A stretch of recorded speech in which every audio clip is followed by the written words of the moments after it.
Hello everyone.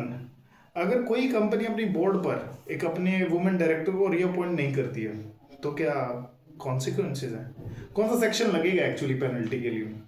हाल ही में लावा international limited ने एक सुओ मोटो एप्लीकेशन फाइल करी रजिस्ट्रार ऑफ कंपनीज के साथ जिसमें उन्होंने ये बताया कि उन्होंने अपने वुमेन डायरेक्टर को अपॉइंट ही नहीं कराया बोर्ड पे। उसी का डिस्कशन आज हम करेंगे।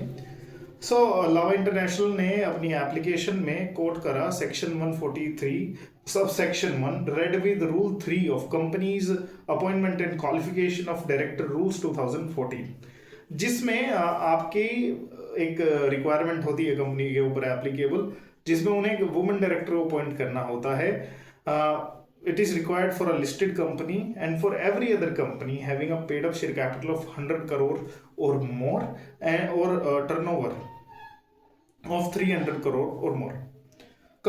लावा इंटरनेशनल लिमिटेड ने शुरू में इस रिक्वायरमेंट को पूरा किया और अपने बोर्ड पर वुमेन डायरेक्टर को अपॉइंट करा चित्रा गोरीलाल के रूप में, जिनका टेन्योर 24 अगस्त 2017 से शुरू होकर 22 अगस्त 2023 तक रहा।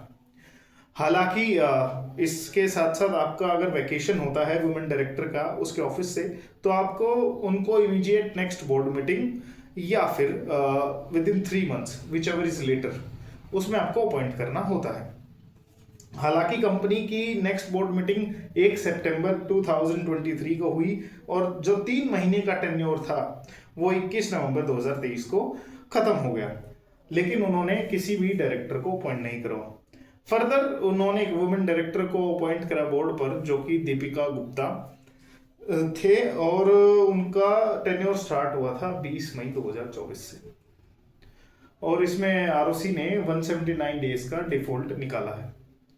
फर्दर आरओसी ने 172 का सहारा लिया पेनल्टीज के लिए, बिकॉज जो chapter 11 appointment and qualification of directors का चैप्टर है, उसके लिए अगर किसी सेक्शन में उस स्पेसिफिक चैप्टर के किसी सेक्शन के अंदर पेनल्टीज नहीं है तो आपको सेक्शन 172 की पेनल्टीज फेस करनी पड़ेगी।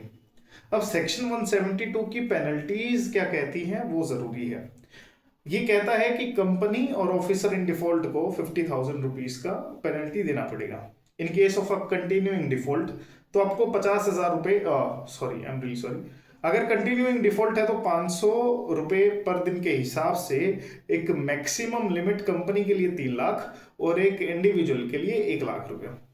इस ऑर्डर में कंपनी के साथ साथ 5 से 6 ऑफिसर इन डिफॉल्ट भी इन लोगों ने लिए हैं, जो कि ex whole time director, ex managing director, ex CFO, ex CS और current whole time director, managing director हैं कंपनी के।